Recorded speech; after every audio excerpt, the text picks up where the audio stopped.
Hello and welcome to this special video looking at the cleaning up of the old 3 subunits, some 57 years old perhaps, that suffered as a result of flooding. Dismantling was quite simple. As you can see, we applied some good details including drivers and painting all the bits and pieces. The glazing had suffered quite badly. Here's 1504 on test at the moment. This is the dummy end. Now the motor had to be removed and cleaned. It was full of bits and pieces and dirt. I find an IPA ultrasonic bath works very well for getting the stub and stuff off. Brushes obviously needed to be cleaned, and then brush out the spur gears and apply a good quality non-fly off gear lube. As you can see here, the axles had rusted. Had to be removed and cleaned.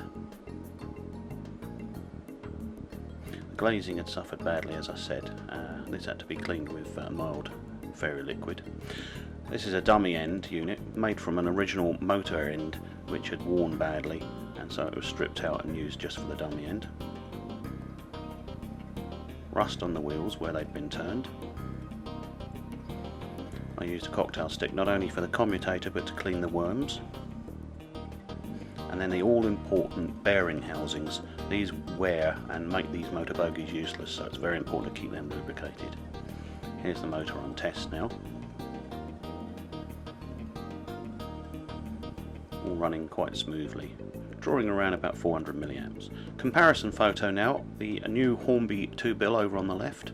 Considering these old units are 57 years old, quite amazing. Now for a video section.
Here we are on the workshop railway once again. Now 1504 sounds a bit grindy. I'm running it on a low-level feedback controller at the moment just to keep everything smooth. After a short while it did become much more smooth and was able to run on simple DC supply.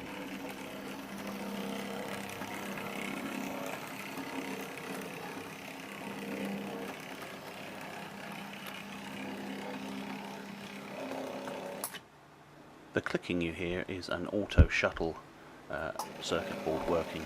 Allows me to let the models run whilst I take the video.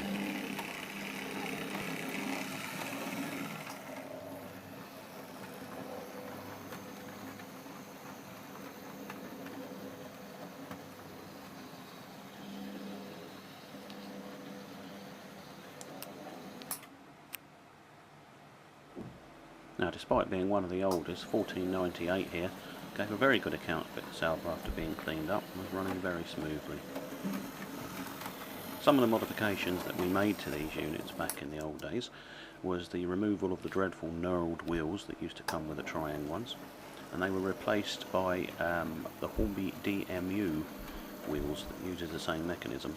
We used to turn them down by hand using a hand drill as a lathe, and I used to provide the spinning power whilst Dad held the file on them. We also rebogeyed these units, as you can see, added brass bearings. I'm not sure what the make of the trailer wheels. I think they might have been Romford or something like that. Then the units were painted and lettered and numbered and given a varnish as well, but they still look the part. And with care these mechanisms last forever.